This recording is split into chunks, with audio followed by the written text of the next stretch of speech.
Hi everyone, my name is Smita, and I'm going to be giving a talk today about agents in the world of public education. So a little bit of context on me. I'm a founder. My last company was Stanza, a venture-backed company, and most of my career has really been about building companies and products in tech. But my background actually is in math. I grew up in Saudi Arabia, and I fell in love with what math could really be in high school. I was very lucky to be invited out to Stanford Math Camp. I know, super nerdy thing to do in high school, but it was incredibly fun.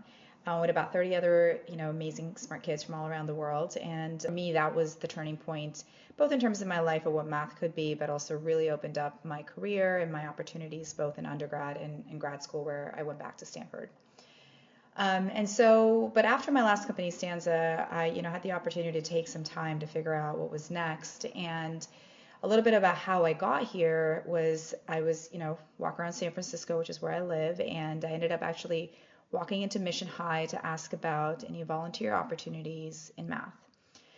I thought it'd be a very straightforward process, but unfortunately not. It's actually quite painful to become a volunteer in San Francisco. It's a multi-month process, but I ultimately did end up getting matched with a elementary, and was lucky enough to work with some fifth graders. And the idea kind of there was to help kids who are already gifted in math to see if we can open up new opportunities, show them different ways that they could kind of expand in that world, similar to what I was offered by Math Camp. But what I didn't realize and what did end up happening was that I got a very close-up look into how teachers function today within the public school system. And also I got a pretty good insight into how different it is from all the resources and talent we really have access to in the tech world. That's really where Maestro was born from observing all the teachers in the classrooms. And so what Maestro really is, it's an AI-enabled coaching system for teachers. We have actually been deployed across Houston and San Francisco and have a new program that's starting in Southern California pretty soon. We are a very young nonprofit, only 5 months old.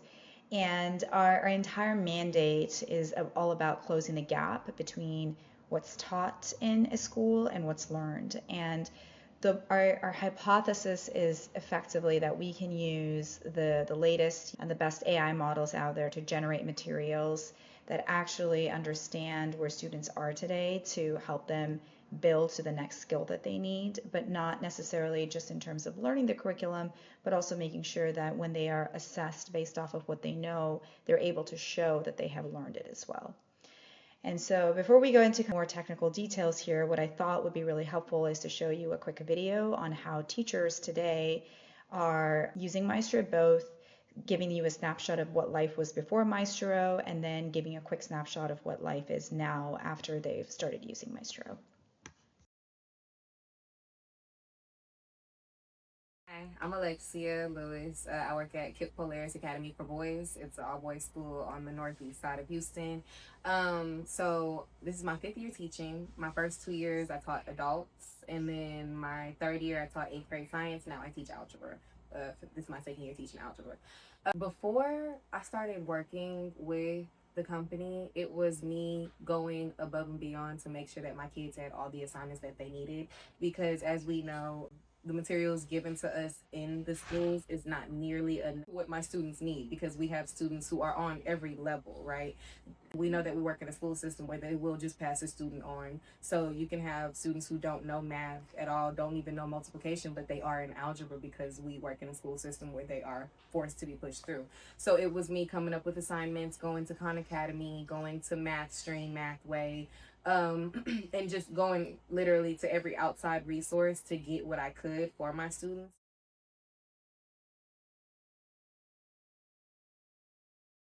With Maestro, I'm able to get tier 1, tier 2, and tier 3 assignments. So with that, I give my students the first tier 1 assignment, which is a bunch of I do, you do, and it breaks down each step. It tells them what to do, how to put it into the calculator, what are we looking for, this is how I did it, this is how you do it, right? And then after that, it was no longer me being up there for 45 to 50 minutes. I can do a 15-minute lesson and give out that tier 1 assignment see the mastery level of that tier 1 assignment, and from there I know who is my small group, who needs more work, and it's kind of telling me before I even get the test the mastery that I'm going to get. Also, we know that the work we're given is very broad, right? It's not specific. Like we said, STAR is more application based, but what the stuff that they're giving us is based on memorization. Memorization and application are two different things. So I just was able to literally cater to what they needed. With that tier 1 assignment, that let me know who was coming to small group. That tier 2 assignment, I'm able to have peer teaching. So I'll have my students who mastered that tier 1 assignment teach my students who are still kind of struggling, while I'm pulling the students who need that modification, need that accommodation, and then we can all flow to the next assignment as gracefully as possible. Okay, now that you have heard Alexia's thoughts on how she's using Maestro, let's get into how we actually built this. So the rest of the talk is going to be a little bit more technical, walking you through how we built one of our primary AI agents, a lesson planning agent. And it's one of many agents that we use at Maestro. And so before we kind of get into how we build the agent, let's just lay the framework here very quickly. As you know, agents kind of come down to three basic things. One of them is a consistent workflow. You really need to have a well-defined way of how you're getting from point A to point B in a repeatable fashion. The second piece of it is, hallucination is a word that's, that kind of would, I guess, mainstream along with LLMs. And so even though you may have a consistent workflow, almost always you will start finding drift between the output that is coming out from your agent and what is actually your desired output. And you need a consistent way to resolve that. So the agent itself knows when there's drift and can go through and correct itself, which what we call grounding. And grounding really kind of comes down to two parts. One is technical grounding, which is usually what you end up hearing quite a bit across the tech world, and there are certainly many solutions over there as well. We at Maestro are very unique in the sense of our big hypothesis is that our entire model around coaching teachers is human in the loop, so you still have the human aspect. So we rely quite a bit on human grounding, domain experts in this case, to verify the output. And this is, again, something that is very unique to our model, but also makes it quite powerful as a result of it. And finally, you need a closed data loop, right? So just getting from point A to point B, making that a repeatable process is interesting and certainly will help save you time. But if you want to build leverage over time, which is this agent actually gets smarter as you learn more about the problem space, you do need a well-defined data loop that you can kind of rely on. And in our case, we end up using student performance data to effectively judge whether or not the materials we're producing are having impact or not. Okay, so let's get into how we're going about building this lesson planning agent. So the first thing, as you can kind of see on this slide, is the left side of the slide is all the inputs that this agent is taking in order to set the context for what goes into building a lesson plan. This is everything from the curriculum and planning materials, which are handed to the teacher by the district. It's also important that we get the assessments that are being used by the teachers so we can understand the gaps between what is in the curriculum as well as what is in the assessments, something that Alexia talked about. The other thing we look at are all the data around student performance. The agent needs to understand where the baseline is set at. And also, this is when we kind of talked about it on the prior slide, the third piece is the data feedback loop. So this is effectively what the agent can use to decide whether or not to iterate on the materials or how to iterate on the materials that it's generating. And finally, since we are a human in the loop type of product, we have weekly coaching call transcripts that the agent's also able to take in order to understand how to develop the materials. Now on the output side of it, and this is what's incredibly important, is we have a verifiable set of materials that the agent's generating. So this is what we call like a lesson plan package.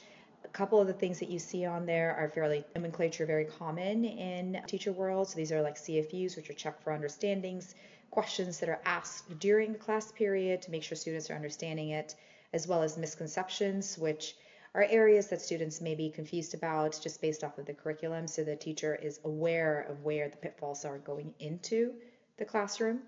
And finally, there's a set of materials that are amplifying the current curriculum and bridging the gap, as you can see on this list over here. So when we actually kind of go through and think about this workflow, it's great to know what the input is and what the output is. But if the high level workflow you're thinking about is the teacher's contexts, I'm working backwards here at this point because I've already shown you the materials that we're going to be ingesting to for the teacher context. There's obviously the actual agent prompt or the MD file that's being defined, and then the materials, which we've also kind of talked about. Now, what's unique about this, though, is, as you can imagine, every teacher has a different set of materials that needs to be generated. And so while we have a company level, think of it as an autonomous agent, we also have the ability to basically personalize on a per teacher basis. So for example, here is a teacher who has these desired documents that are part of their particular lesson package. You'll see there's a difference here around a Spanish version, which is relevant to some teachers versus not to other teachers. This teacher is also interested in art of problem solving, which is a completely different way of teaching math, more discovery based, to basically understand what different types of lesson plans can look like. But what you can also see is that this particular, prompt or set of instructions is being iterated upon on a weekly basis as our coaches meet with the teachers as well. So when you think about our agent as a whole, it's using the data to go through and iterate on the types of materials that are being released, as well as the individual prompts are also being iterated upon in order to kind of ensure that we're building that leverage over time. Okay, so let's see this in action. We're going to walk through some of the documents that Alexia has given us and what we've generated to show you how this agent works in practice. So start off by taking a look at some of the curriculum that's handed to Alexia by the district. You can imagine this being a workbook that's handed over to students and they're following along as the teacher is going through the lesson during the classroom. However, what you'll also kind of take away immediately is that obviously it's one workbook for all students regardless of the levels that they're at, and the length of this workbook is quite long. I mean, it's about 16 to 20 pages of content over here. Some of this content is fairly obtuse, and for a teacher to actually go through and break this down for students that are multiple grade levels below, which is a reality in Alexia's classroom and pretty much every public school classroom, is quite impossible given the time frame that's there.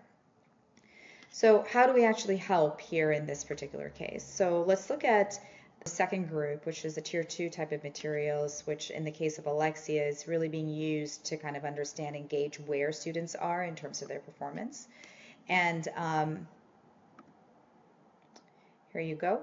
So this, as you can see, is already a much shorter document. It's only 3 pages. And what the agent's done in this case is identified the focus areas that are most relevant to both the assessment that the student's going to be tested on, but also try to kind of break down the concepts in a way so the student has the ability to internalize and to simplify as well. So as you can, just in terms of absorbing this versus the original curriculum, the goal here is to help students get it as fast as possible, but also show them patterns that they can reliably internalize.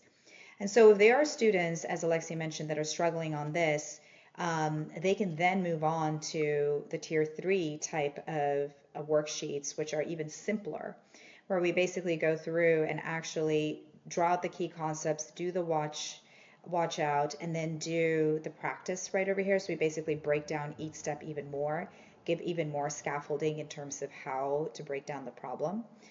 And the steps are also kind of laid out over here in far more detail. But the idea here is that every single part of the original can now be broken out further so the teacher can assess and figure out which of these steps is the student struggling on so they can go through and break that down further for them. But again, the difference between this and the original curriculum is just options for the students and for them to be met exactly where they are so they have a shot at kind of keeping up with the rest of the class. So the next question is, well, is this working? And like I mentioned, we are a very young nonprofit, less than 6 months old, but we do have some early data as we have seen, weekly exit tickets as well as bi-weekly or monthly data on actual assessments, and also now our first set of data going into state assessments, which is internal testing that the district's doing. So I'm going to actually show you another snippet from Alexia on how she talks about this.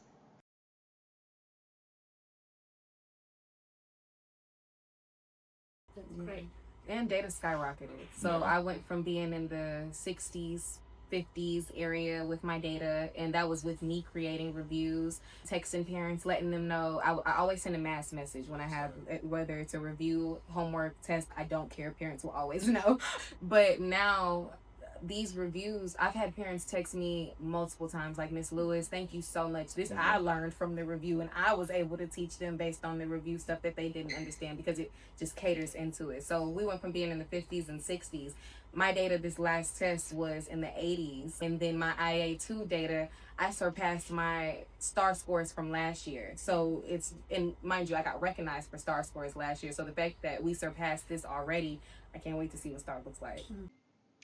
So it goes without saying, we're very happy with to hear about Alexia's results, which really is also a huge testament to her ability as a teacher and to integrate the materials that we've been generating for her. Um, but as we've continued to scale the program, her sentiments are echoed by other teachers, and we've spoken a lot about data in this talk, but from like a qualitative perspective in terms of the confidence that teachers have, as well as just the a weight off their shoulders in terms of having resources to help these students that they know truly are not being served by the district and the materials that are being offered today. We genuinely feel very, very grateful to be able to kind of have the impact that we do and work in this space.